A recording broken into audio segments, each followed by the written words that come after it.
बिस्मिल्लाहिर्रहमानिर्रहीम। अस्सलाम वालेकुम। आज मैं आपको सिखाऊंगी बंस रोड के कबाब फ्राई, जो कि आप लोग स्पेशली बंस रोड खाने जाते हैं, लेकिन अब आपको जाने की ज़रूरत नहीं, क्योंकि मैं आपको सिखाऊंगी और आपने बनाना है अपने घर पे और ट्राई करके मुझे कमेंट बॉक्स में ज़रूर बताना है।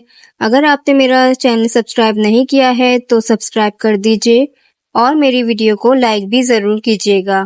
कबाब फ्राई बनाने के लिए सबसे पहले हम एक मसाला तैयार करेंगे, जिसमें हम 4 टेबल स्पून भुने चने लेंगे, 8 साबित लाल मिर्च, काली मिर्च 1 टीस्पून लेंगे साबित, लौंग लेंगे 5 से 6 अदद, 1 टुकड़ा दालचीनी का, 6 हरी इलायची लेंगे, 1 बड़ी इलायची लेंगे और पीपली लेंगे 2 अदद, जो कि इस तरह से दिखती है। इसको आपने भून लेना है और भून के जब उसमें खुशबू आने लगे तो इसको ठंडा करके आप ग्राइंडर में इसका पाउडर बना लें। मैंने यहाँ पे पहले से पीस के रखा हुआ है।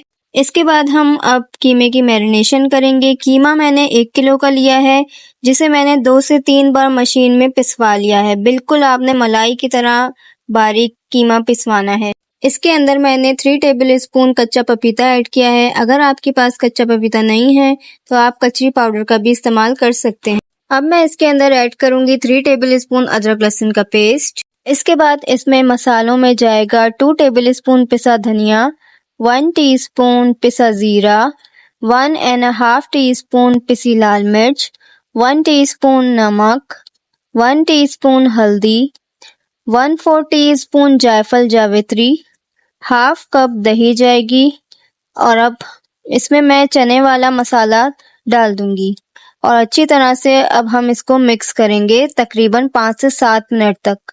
जब आप इसको 5 से 7 मिनट तक मिक्स करेंगे तो ये मिक्स करने में ही अच्छी तरह से मलाई की तरह कीमा हो जाएगा। आप चाहें तो इसको ओवरनाइट भी मैरिनेट करके रख सकते हैं। अगर ओवरनाइट मैरिनेट करेंगे तो आपको फ्रिज में रख लेना है और अगर ओवरनाइट नहीं करेंगे तो तकरीबन 4 से 6 घंटे आपको बाहर ही मैरिनेट करके रखना है। 6 घंटे हो चुके हैं। अब मैं यहाँ पर आधा कप घी लूंगी, थोड़ा सा गरम करूंगी, तो अब मैं इसमें डालूंगी 2 मीडियम प्याज, जिसको मैं लाइट गोल्डन ब्राउन करूंगी। ये देखें प्याज इस कलर में आ जाए तो अब मैं इसमें कीमा शामिल करूंगी। कीमा डालकर मुस्तकिल चमचा चलाते रहना है और तब तक चलाते रहना है जब तक कीमा पानी रिलीज ना कर दे। तकरीबन 5 से 7 मिनट लगेंगे पानी रिलीज होने में। मिक्स करते जाना है। जब पतला सा हो जाएगा फिर हम इसे ढककर पकाएंगे।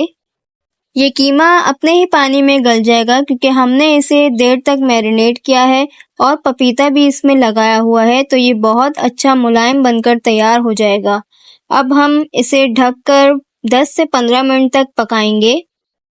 तो 15 मिनट भी हो चुके हैं और हमारा कीमा भी पककर तैयार हो चुका है। अब मैं इसी में कोयले का धुआं दूंगी।